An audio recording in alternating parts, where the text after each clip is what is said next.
perfume mga kaigso. Ay nako, sige ka clean mga kaigso. So, okay. Ito mga kaigso, mga perfume ko mga kaigso. Binigay to ni sa Shopee ng mga kaigso. Bumili kayo sa Shopee ng ganito mga kaigso. Ang bango. Kung makikita nyo sa first time, ang bango po nito.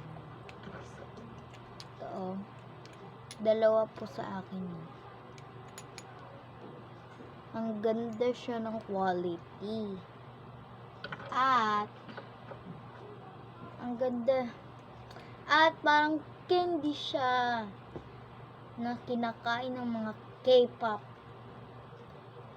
Kaya bumili na kayo mga kaigso. Nandyan sa Shopee po mga kaigso. Perfume. Okay? Bumili kayo ha. Okay? Meron pa.